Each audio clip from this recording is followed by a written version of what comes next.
Definite heartbreak. In every sport, there are fantasy camps, an opportunity no matter what skill level to play that, well, you get to play the game that you want. A team made up of mostly Winnipeggers are living the Team Canada dream, taking the Canadian style of hockey to European countries every January. Canada's recent history in international hockey is unprecedented. Olympic gold. It's going to be a break. It is Joe Springett scores! Make that Olympic gold times 2. Canada wins the gold on a red-letter day in Salt Lake City. Don't forget world champion. Now another team that wears the maple leaf is hoping to ride the recent success of their countrymen and women. It all started actually back in the early 80s. The team I played for wanted to go to Europe, and it just sort of grew from there, and the Heartbreakers have been around since 1995. The Heartbreakers are heading to Europe on Tuesday to begin a 5-game tour through 4 countries. Played a little bit of Sunday hockey with these guys, and they were a lot of fun. So I figured going on a trip with them would be even better. Sure enough, it was. We had a pretty good time. We won all of our games. Caliber down there is pretty good in some areas. In some areas, it's not quite as good as what we expected. But on the international stage, the Heartbreakers are 23, 14, and 3, with Springett holding the unofficial record for most goals scored overseas in a Canadian uniform. Even more than Gretzky, 121 goals in 146 games. But this tour is not about scoring, it's about the experience for players at any level. We have a very big database now, and there were a lot of repeat guys.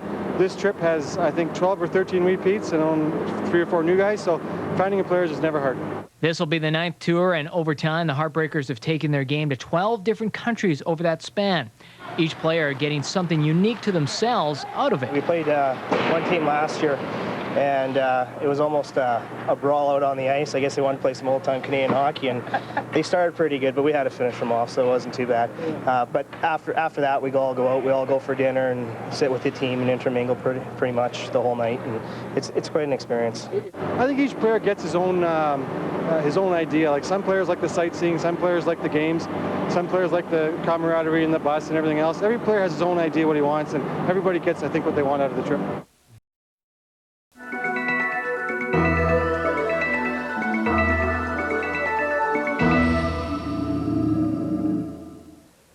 Well, it feels and it looks like a Manitoba winter, but in fact, this is northern Italy. The Austrian border is about half an hour up the road from here. And why are 12 Manitobans along with a handful of other Canadians here? Well, it all has to do with the maple leaf. They're living the Canadian dream, a Canadian dream built on a hockey rink. Call this living a dream Canadian style. And that hockey rink is back in Winnipeg. The Highlander, home of the Heartbreakers, a run-of-the-mill, once-a-week group. The real skill started to fade a few years ago, and a spot to sit down is like paradise. Like so many other similar teams across Canada, hockey is now just for the fun of it, but how can the excitement increase? The game plan calls for a road trip. There's a bridge right underneath here. It's like this. Okay, hold on. And this is no typical boys on the bus tour. It all started actually back in the early 80s. The team I played for wanted to go to Europe, and it just sort of grew from there, and the Heartbreakers have been around since 1995. This is the 9th tour after an all-night flight over the Atlantic. Hey, nobody touched this Leafs bag but me. Well, then get to it. Nobody wants to touch a Leafs bag. The 11-day, 5-game, 4-country trek starts in Frankfurt, Germany. Suitcases, hockey bags on the back, please. All right. First things first, ground rules for the bus seats. Why are you sitting there if you don't want to sit there for good? You know, it's very territorial. It's just an honest question. It's very territorial. Oh, yeah.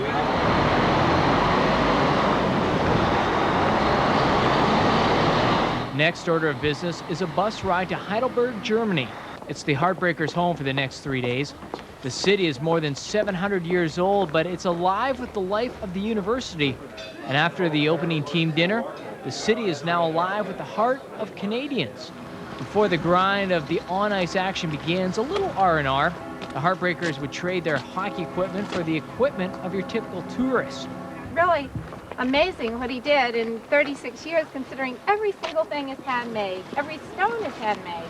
It starts with the landmarks that elevated the level of awe for a trip that began just a few short hours earlier. and then it's completed after he dies. And then with these two ghastly wars and a horrible stroke of lightning, 1764, the castle catches on fire, burns for 3 days and 3 nights. Day number 2 began right here at the most famous landmark in Heidelberg. This is the Heidelberg Castle. And while the rest of the afternoon was spent with sights and sounds of this quaint little German town, the thoughts were basically revolving around tonight's game number 1. We've played them twice before, and both games have been very good. I think that they love playing us here. They treat us royally, and it's always a fun time. It's a nice facility. I think the Las Vegas line has us probably winning by a few points. But when the team arrived in Mannheim, Germany that night, something was a little different when we first noticed the opposition.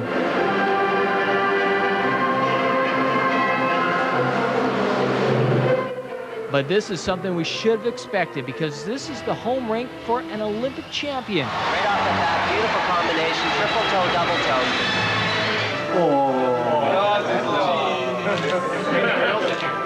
Okay, thank you very much. In actuality, the game against the Mannheim Hornets has caught the attention of the German media. They're a friendly bunch. There'll be no nonsense, and I think we've sort of got our legs about us now, so it's a good opening to start off for the tour, and I think, like I said, everyone will have fun. Now, while it's meant to be fun, it doesn't mean that the nerves have not set in for the 5 rookies to this year's team. And there's a whole team standing out on the bench. You're getting changed in shifts. That's for the line brawl. Yeah. I'm not sure what the level of hockey is going to be and how intense the game is going to be. I'm not expecting any hazing or anything, so... But yeah, I'm just a little nervous. I mean, come over here and you have expectations, and you want to play well and represent Canada, I guess, in that way. Loving Europe. Yeah. The whole trip is good with the tour today. You got time to yourself to get ready, get adjusted, and then you come here and look at the big ice and think, got some territory to cover. I'm a recreational hockey player. I play for fun a couple of times a week. And this is great to put on the Team Canada jersey. Each player has a different story to how they found the route to the Heartbreakers. Some found the team on the internet, others in newspaper advertisements. It's been pretty positive. It's an awesome group of guys, and they took me in. Others joined by association, but there's one common deciding factor. Once in a lifetime opportunity for me. I'm not sure I'll ever get back to Europe, but I wanted to get out here once at least, And so my wife kindly let me go. And go they did, but not before some international relations stepped in. But with the pleasantries over, it was down to business. Barely 5 minutes in on a Canadian power play, the captain, Springett, makes it look way too easy. The Germans tied it after banking it in off of a back-checking Dan Fraser. But minutes later, Springett gave Canada the lead once again with a very juicy rebound. The Germans gave up a lot of rebounds, and Dan Fraser finds one to his liking. Then it's Lee Sanders to Chris Rao, and this game is all Canada. 14-4 is your final. But the real meaning of these trips begins after the game, when 2 countries come together for the love of hockey. Once Stefan puts this on, he can never play for the German Olympic team again. No problem.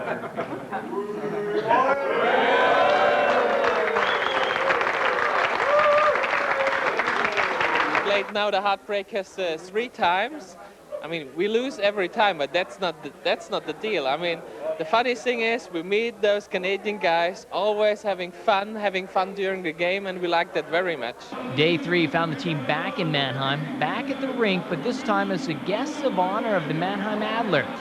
Guests of the pro team from the German Elite League that features none other than former Manitoba Moose Richard Schulmistra. And the media is after the Heartbreakers once again. Grund, warum Sie hierher gekommen sind. Aber zunächst mal, Dave, have you enjoyed your stay here in Germany so far? We've had a wonderful time here in Germany, and we've been treated like royalty. And every time we come, all the German players that we play always treat us wonderfully, and we can't wait to come back every year. The Heartbreakers, we play in Winnipeg. Most of us are from Winnipeg, but we have some players from other cities, Toronto, Vancouver, and we play a couple times each week. We play about 80 games a season, and we all play for fun. Tonight, the Adler are hosting the Hanover Scorpions in front of a standing room only crowd. And for any North American hockey fan, this is an eye-opener. In Europe, this is soccer on ice, only less hitting.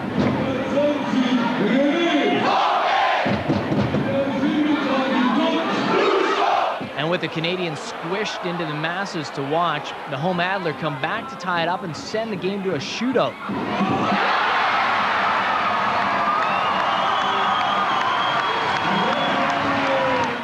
But in the end, the visiting Scorpions steal one from the high-ranked Adler. These guys are great hockey players, and their fans are great.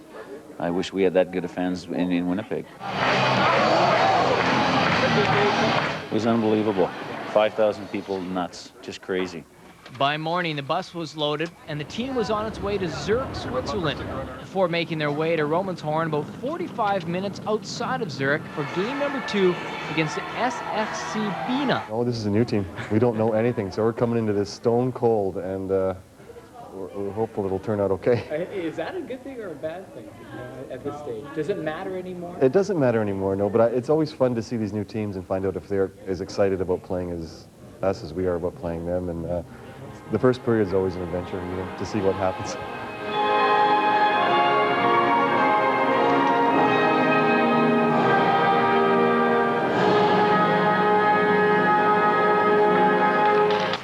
And the first goal of the game is all Fraser, the steal, and the wide open opportunity. The Heartbreakers start to get the bounces, and they would take a 2-1 lead. The second period belonged to the Heartbreakers. Chris Douglas bulls himself into a goal. Then it would be Fraser dropping it to Lee Sanders. Sanders has another one as he and the puck find the net after being bulldogged. Rao's third goal of the game completed the rout. Fraser, though, had the game of the tour with 5 goals. Canada wins 14-6. Early on, it looked like one of the toughest tests the Heartbreakers have seen in 9 years. Other than in Finland and Sweden, they had some really, really good teams to play. But these guys, when we were warming up, I thought we were in for a tough ride. They seemed to have enough guys, and everyone was a skater. Sportsmanship and friendliness. It's a theme with a tour like this. And for the SFC Bina, playing a bunch of Canadians is a novelty and a life lesson. We must organization this thing. I think next year or 2 years, we're coming in Canada and playing with Heartbreakers. And the royal treatment keeps coming for the Canadians. Their pro team from Zurich sent their stock team bus to Romanshorn to pick up the Heartbreakers and home for a good night's sleep. Stay there. Coming up, the tour continues throughout Switzerland and on to Austria and Italy before heading home. Living a Dream returns right after this.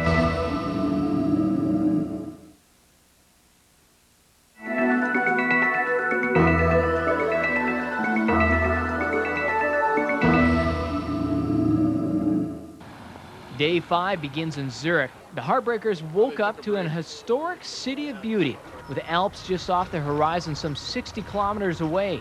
Between 50 and 100 kilometers away from the city. Yeah, they look so much closer. That the illumination is almost like illuminated, you know.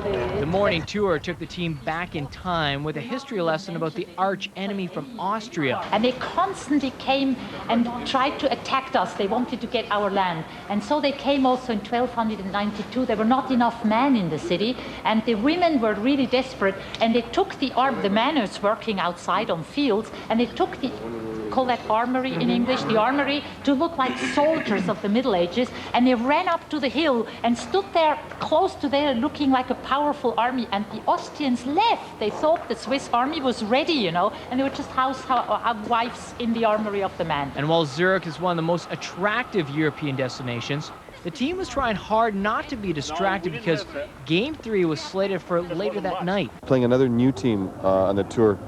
This team is from a town called Winter Thur. I think they play in the same type of league as the guys we played last night, so I'm expecting a similar type of a caliber. And although last night's team, they were very great to us in hospital, and it was hospitable, and it was a fun night. But this is the heart of the tour.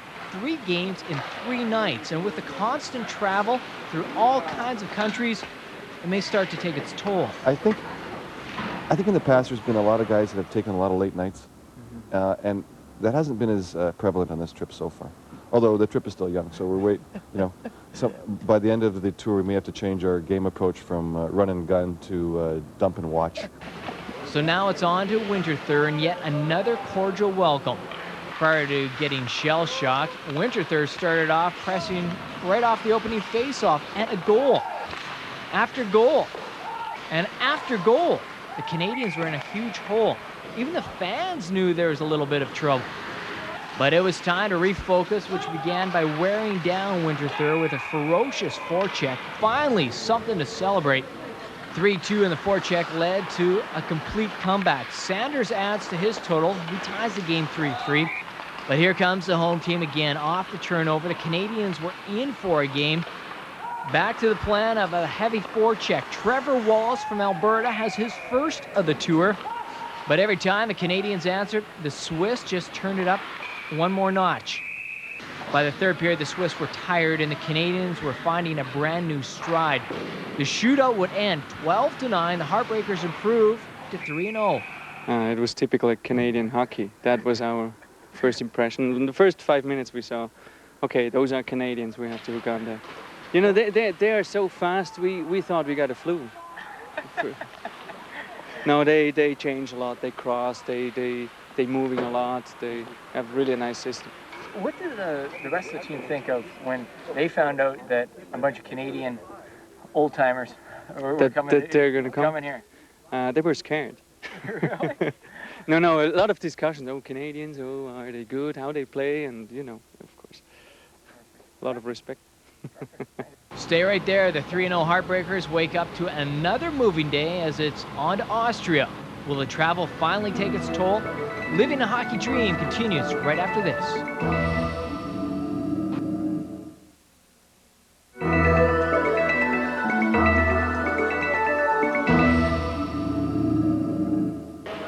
Innsbruck, Austria is the site for game number 4. The Olympic rink from the 1976 Winter Games is a venue, and the team didn't know it, but day 6 was going to be a very tough one.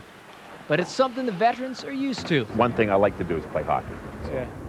So that's the one thing. And I don't know, you get to see a lot of Europe that you don't normally get to see. The guys are great, most of them anyways. And you meet a lot of friends. And I think when I started coming in here, it was just the thought of playing hockey in Europe. And you always have a dream of playing with Team Canada sweater on. Even though my son refers to my hockey as slow timer hockey, I still feel as young as I did way back then now, even though I'm 50 and somebody called me Walter Gretzky last night. I was hoping that I looked like Wayne Gretzky, but when he said to me, you look like Gretzky. It's Dad. Over the years, there's a stack of some fond memories, almost too many to count for the repeaters. Playing in front of a lot of fans the one time in, I think it was Germany, we lost the game, I think 9-7, but the kids, all the kids watching us and signing autographs and things like that. 2 years ago, after we